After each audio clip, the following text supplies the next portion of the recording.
The sound came before the sight, soft, breathless laughter where there should have been silence.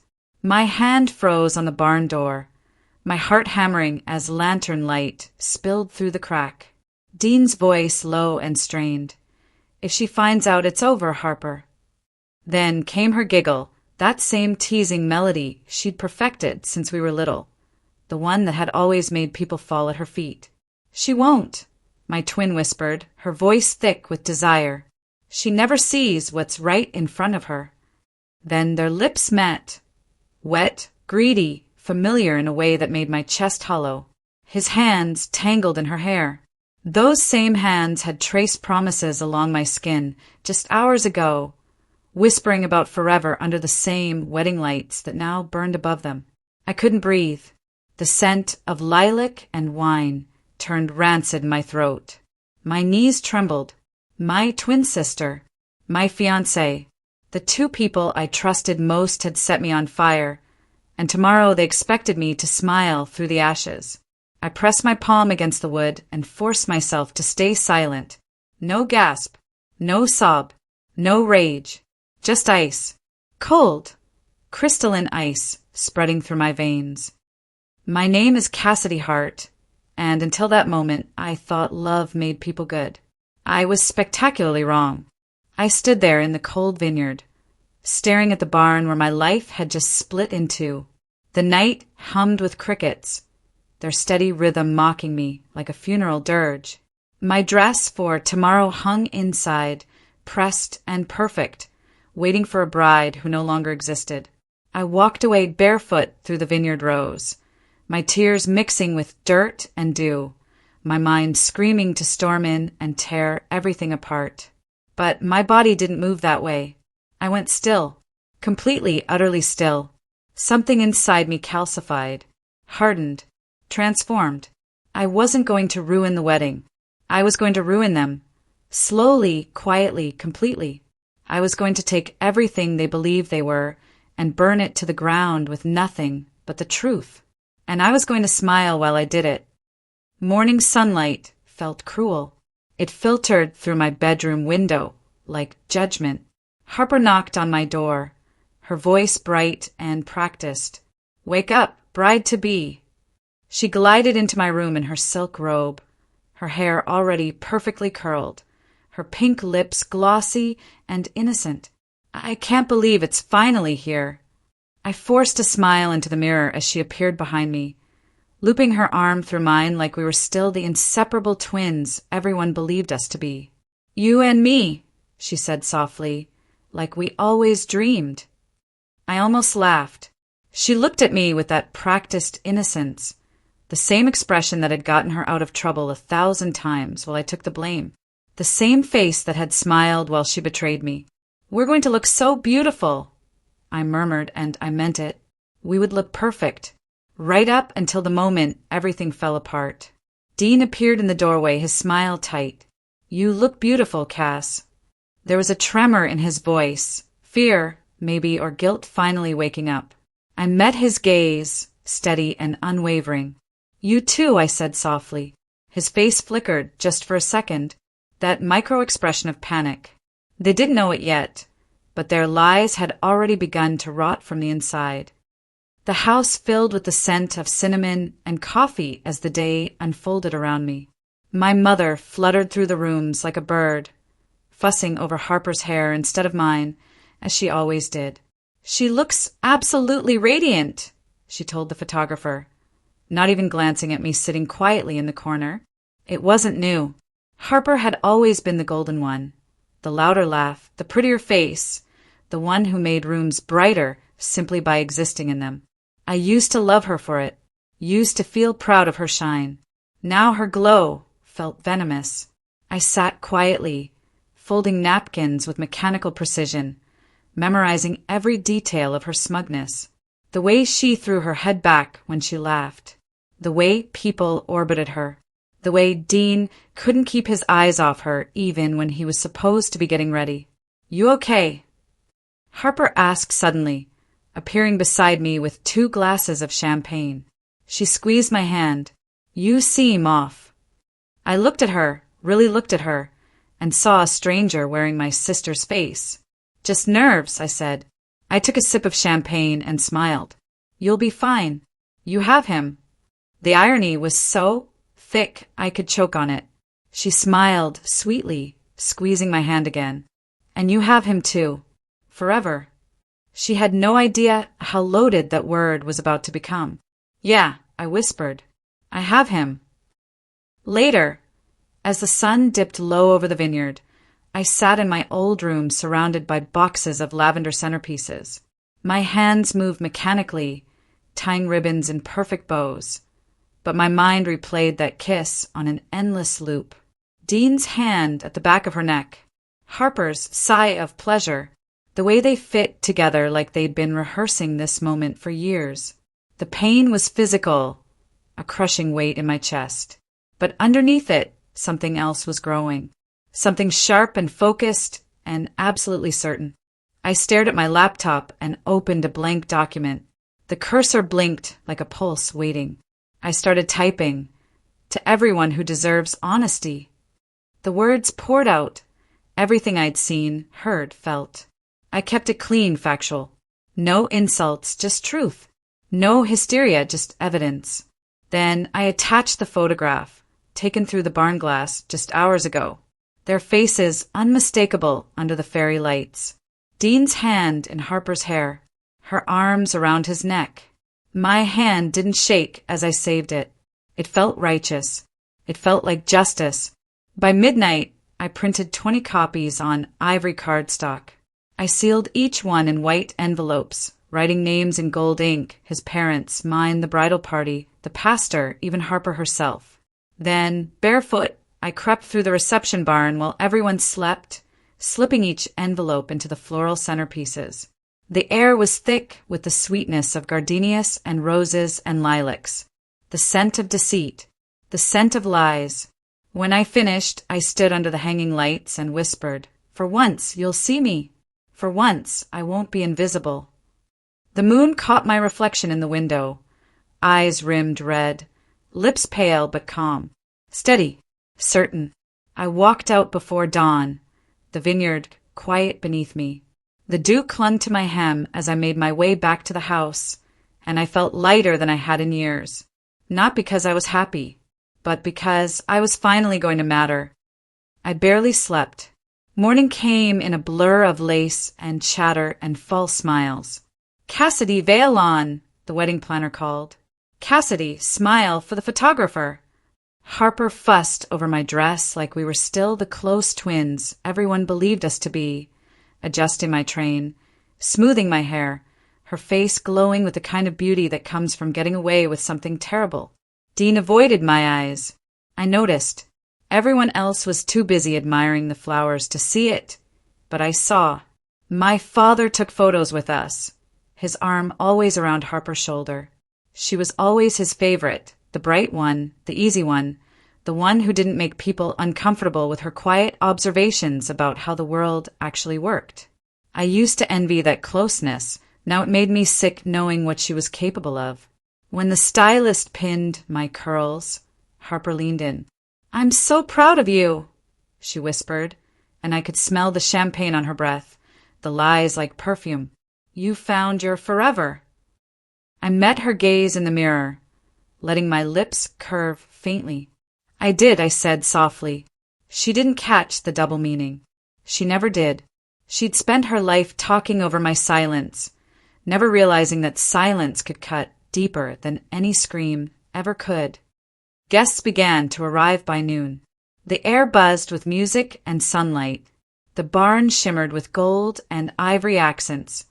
Wine barrels transformed into elegant tables. My mother cried when she saw the altar. "It's perfect," she said, squeezing my hand.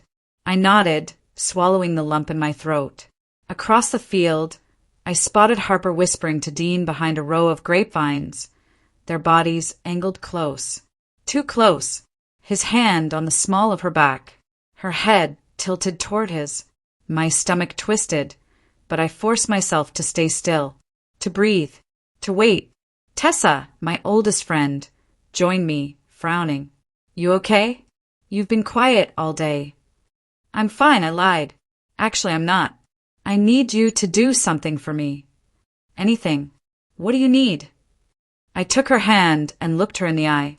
Promise me you'll stay close during the ceremony and the reception. Promise me you'll watch everything carefully and remember everything you see. Why? She asked, confused by the intensity in my voice. I just smiled, because things are about to get honest, and I'm going to need a witness. The ceremony started as the sun dipped low over the vineyard, painting everything in shades of amber and rose. Fireflies blinked between the vines like tiny lanterns. Dean stood at the altar, his nervous smile a lie I would have once died for. My heart felt oddly light, like something sacred had already left me. Harper adjusted my train one final time, her perfume suffocating. You're glowing, she whispered. So are you, I said. So are we both. The pastor began speaking, his voice warm and familiar. My father dabbed his eyes with a handkerchief. Dean reached for my hands, but I didn't move right away. For a fleeting second, I saw panic flicker across his face. He knew something was wrong. He could sense it like an animal sensing danger. The vows began. I recited mine perfectly, each word a performance, each promise a knife. When it was his turn, I watched his mouth move, each word rotting before it hit the air. I promise to cherish you, he said, his voice wavering, to honor you, to love you all the days of my life. The irony was so thick I could taste it. Applause erupted when we were pronounced husband and wife. The band struck up a soft tune, and guests followed us into the barn for the reception. Lanterns glowed. Laughter rose. Wine poured in crystal glasses. I moved through the crowd, smiling at everyone, hugging my mother, thanking guests for coming. Inside, the envelopes sat in every centerpiece waiting, watching, ready. Then the moment came, the sound of rustling paper. One envelope, then two, then dozens being opened simultaneously. One by one, gasps filled the room like a wave. My father's voice first, confused and breaking. What is this? My mother's trembling. Cassidy, tell me this isn't real. I turned slowly toward Harper. Her face drained of color as her own photograph stared back at her. Dean beside her, his face turning gray. The photograph of them, not kissing on the wedding eve, but from months before. Months of betrayal. Months of lies. I walked toward them slowly, deliberately, my heart perfectly steady. Oh, it's real, I said softly, my voice carrying across the suddenly silent barn. Every single bit of it. The moment after the truth fell from my lips, time fractured. The laughter, the clinking glasses, the scent of wine and lilacs. All of it froze in midair like a held breath. Harper's bouquet slipped from her trembling hands and fell to the floor, flowers scattering. Dean's jaw locked, his perfect groom's smile collapsing into something feral. Cassidy, you're crazy, he shouted, but his voice had already lost its power. The guests weren't looking at him anymore. They were staring at them, at the two people who had come here to be celebrated, only to be revealed as liars and cheaters. Harper's mother, our mother, tried to stand, but her heel caught in the table runner. She went down with a soft thud, her pearl necklace scattering across the floor like broken promises. She reached for them with shaking hands, muttering, "Not here, not now. This isn't the place." But the truth was already bleeding into the air. No one could stop it now. Later, in the vineyard's side room, Harper found me. The music outside had stopped. All that remained was the muffled sound of people leaving early, of chairs being pushed back, of hushed, scandalized whispers. She closed the door behind her, and for a moment I saw the girl I'd grown up with, not the golden twin, not the perfect sister, but something rawer, something frightened. "Do you feel good now?" she hissed, her voice shaking with rage. I didn't answer. I just looked at her, seeing her clearly for the first time in years. "You just embarrassed your entire family. You ruined my life." Her voice rose to a shriek. You always twist things, Cass. You always play the victim. You're jealous of my friends, my job, my relationship. Relationship? I whispered. You mean the man who proposed to me first? The man you were supposed to support marrying? The man you kissed behind my back? For a second, her face cracked. The mask slipped. Then she smirked, cruel and calculated. He chose me. He always chose me. You were just the warm-up act. The practice round before the real thing. I felt the words hit like stones, but they didn't break me. I was already broken. I was already rebuilding myself into something harder. That's where you're wrong, I said quietly. He didn't choose you. You seduced him. There's a difference. And now everyone knows. She left, slamming the door, leaving me shaking, not from fear, but from something deeper, something waking, something becoming. 2 days later, Harper posted a photograph of herself in a white dress beside a vineyard sunset. The caption read, "Sometimes the truth is twisted by jealousy, but love wins. Always." Hundreds of likes. Dozens of comments calling me unstable, bitter, pathetic. Calling me a scorned woman, making things up. Calling me a liar. Dean commented a single red heart emoji. I stared at my phone for a long time before turning it off. No one called to ask how I was doing. Not my mother. Not my aunt. Not even my friends, except Tessa, who showed up at my apartment with wine and silence and the kind of loyalty that doesn't need words. In the silence of those days, I realized something painful, but absolutely clear. I'd spent my whole life apologizing for being mistreated, and they'd all been content to let me. I left the city the next morning. The countryside stretched before me in golds and grays, the same vineyard hills where the wedding took place, but quieter now, emptier, like the land itself was grieving. I walked until my feet hurt, until I reached the little cottage where my father used to bring me as a child. He used to sit on the porch and say, "Cass, there's strength in quiet places. There's power in knowing when not to speak." Inside, everything smelled like cedar and thyme. I made tea on the old stove, sat at the table, and cried, not pretty tears, but the kind that left your chest raw and your throat burning. But I wasn't crying over Harper or Dean. I was mourning the girl I'd been, soft, hopeful, desperate for love from people who didn't deserve her, desperate to be seen by people who were too focused on their own reflections to notice her. I was grieving her death and celebrating her transformation. 1 week later, I got a call from Mr. Fennell, my late father's lawyer. "There's something you should see," he said, his voice careful. When I arrived at his office, he handed me a folder thick with legal documents.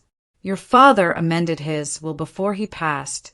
He wanted to make sure your inheritance was protected." Protected from who? I asked, though something inside me already knew. He hesitated. "Your mother and Harper attempted to transfer some of your assets after his death. We caught it before the transfers went through. The signatures were forged. Your father's original will left everything in a trust that only you could access." My blood went cold. "They what?" He nodded, his expression grim. "It's all here. Bank statements. Forged documents. Everything. Your father was a wise man. He had a feeling something like this might happen." As I flipped through the documents, I saw Harper's signature. Bold, careless, entitled. Unmistakable. For years, she'd made me believe I was the reckless one, the unstable one, the one who couldn't be trusted with important things. But there it was, her crime in ink, her betrayal in the very documents meant to protect me. When I confronted our mother, she looked me dead in the eye and said exactly what I'd always known she was thinking. "Cassidy, you've always had a flair for drama. Don't make this uglier than it already is." "Uglier," I said softly. "You helped her steal from me. You helped her forge Dad's will. I protected her. You've never been strong enough to survive this world. Harper was always the one with real potential. You know that." There it was. The truth I'd felt since childhood finally spoken aloud. I wasn't loved, I was tolerated. I was the problem child, the quiet one, the one who was always in the way of Harper's brightness. I left without saying another word. The sound of the door, closing behind me, felt like the first breath of freedom I'd taken in years. The next few months were quiet but full. I worked with Mr. Fennell to secure my inheritance, piece by piece. I bought back the cottage from a distant cousin who'd been leasing it. I started painting again, something I'd abandoned years ago when Harper had laughed at my work and called it hobby art. I didn't post about it, didn't tell anyone, didn't perform my recovery for social media or well-meaning friends. But slowly, quietly, I began to rebuild a life that wasn't centered around proving myself to people who would never see me anyway. A life built on my own terms. A life that was mine. And one day, as the sun bled orange over the vineyard, I smiled because for the first time, the quiet didn't hurt anymore. It healed. Spring came early that year. The vineyards burst into bloom, and with them came the invitation. A handwritten note on ivory paper, sealed with Harper's initials.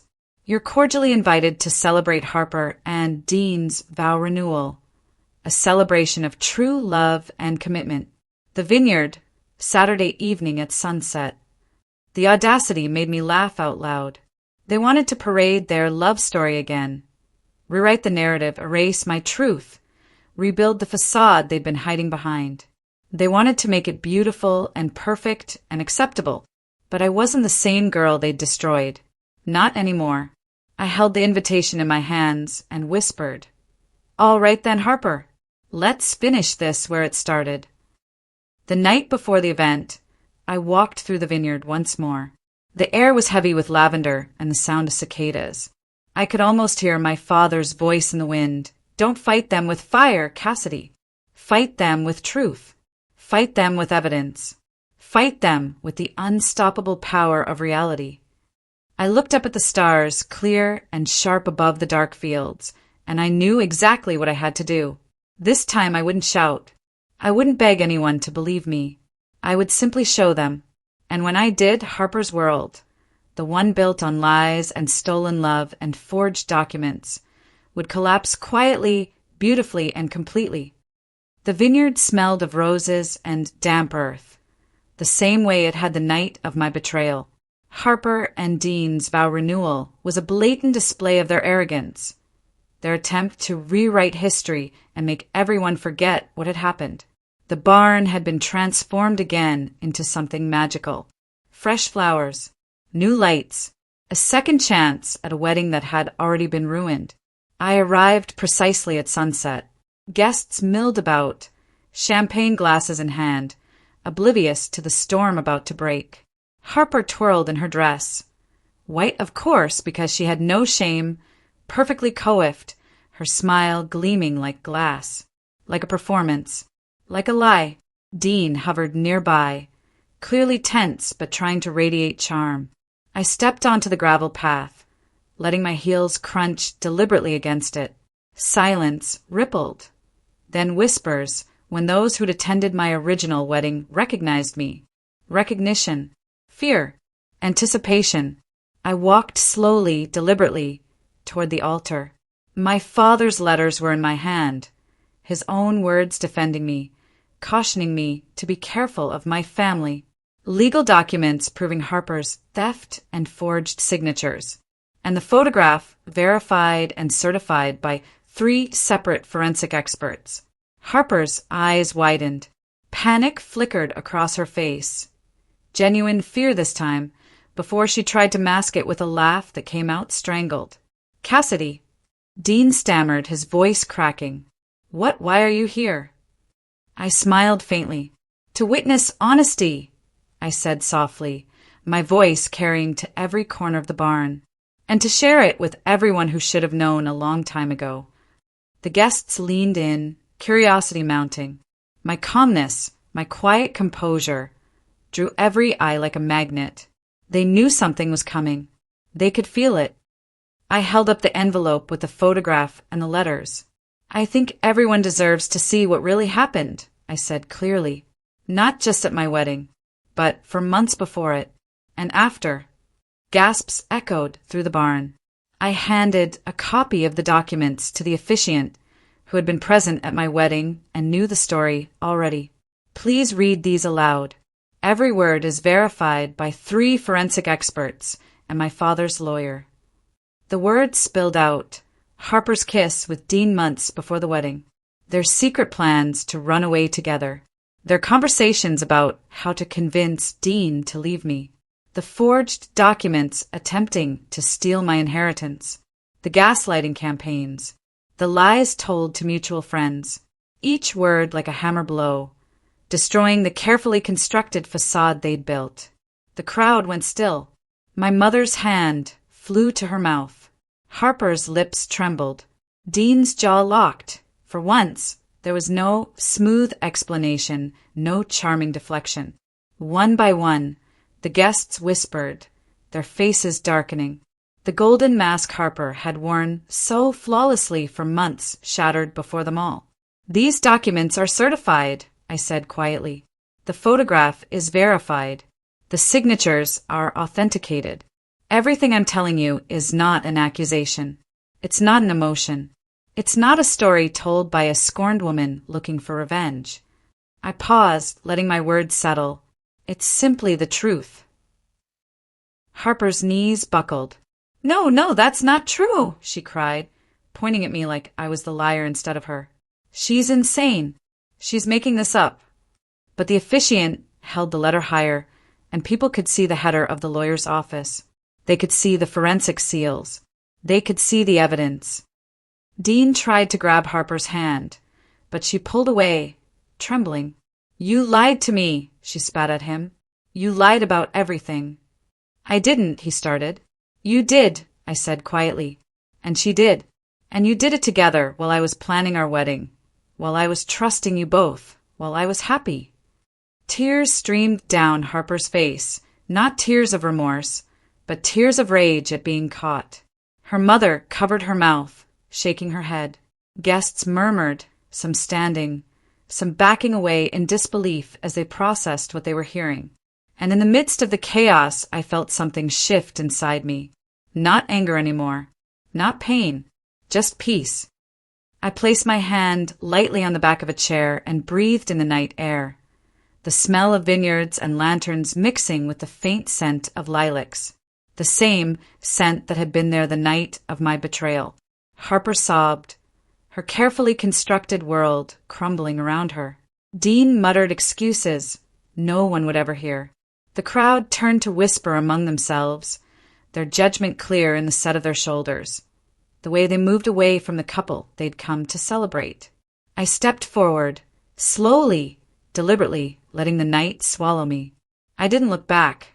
I didn't need to. For the first time in years, I felt free. Free from their lies. Free from their manipulation. Free from the pain I'd carried silently for so long. Free from needing them to acknowledge what they'd done. As I walked toward the vineyard's edge, with a last light of sunset painted the sky in shades of gold and crimson, I whispered to myself, I am worth more than their deception. I am worth more than their betrayal. I am worth more than their shame. And nothing they do will ever take that away again. The moon rose over the vineyard, silver and full. Behind me, I could still hear Harper's sobs, Dean's desperate excuses, the guests' shocked whispers. But I wasn't listening anymore. I was listening to the sound of my own footsteps as I walked away. I was listening to the sound of my own breathing, steady and sure. I was listening to the sound of my own heartbeat, strong, resilient, free. And that was all I needed. The cottage smells like paint and possibility. My gallery opening is in 3 days. 30 paintings covering the walls. Everything I've created since I walked away from my old life. Each one a meditation on betrayal, recovery, and the strange beauty that comes after the storm passes. The paintings have already started to sell, even though they haven't officially opened yet. Art critics are calling my work haunting and transformative. They're talking about my distinctive voice, my emotional honesty, my refusal to shy away from darkness, None of them know the real story behind every brushstroke. That's okay. Some truths are meant to be private. I get a call from Tessa. "Have you seen it?" she asks breathlessly. "Seen what?" "Dean and Harper's divorce announcement. It's all over social media. He's claiming she was unfaithful. She's claiming he emotionally abused her. They're tearing each other apart." I'm quiet for a moment. I didn't expect them to make it. Did you know they wouldn't? I think about the photographs I never released, the text messages I never shared, the evidence I still have locked away in a safe deposit box. I knew they were built on lies. I say finally. Lies don't make good foundations. After we hang up, I stand in my gallery space and look at my paintings. One in particular draws my eye. It's called The Vineyard at Dusk, and it shows a woman walking away from lights and music, walking toward darkness and uncertainty and freedom. The woman's face isn't quite finished. I've left it intentionally incomplete, so anyone viewing it can see their own journey there, their own recovery, their own metamorphosis. I pick up a brush and add one final detail.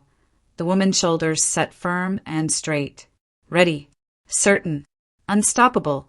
And as I do, I realize something the young Cassidy could never have understood. The best revenge isn't destruction. The best revenge is becoming everything they said you could never be. The best revenge is thriving. I stood in that vineyard and learned something they never wanted me to know. Respect is non-negotiable. My worth wasn't defined by my family's silence, my fiancé's lies, or my twins' golden shine. My story proves that silence can be a weapon more powerful than any scream, and patience can be the most devastating power of all. They built their lives on my invisibility. I simply chose to be seen. If my story resonated with you, share it with someone who's been gaslit into believing they're broken. Tell them the truth I finally learned. Your silence doesn't make you weak. Your boundaries don't make you difficult. Your survival makes you extraordinary. You don't need anyone's permission to speak your truth. You don't need their validation to matter. Subscribe and hit that notification bell for more stories about setting boundaries, reclaiming your power, and turning betrayal into triumph. Because the real revolution happens when you stop waiting for the world to acknowledge your worth and start writing your own ending. Your value was never in question. It was only ever waiting to be remembered.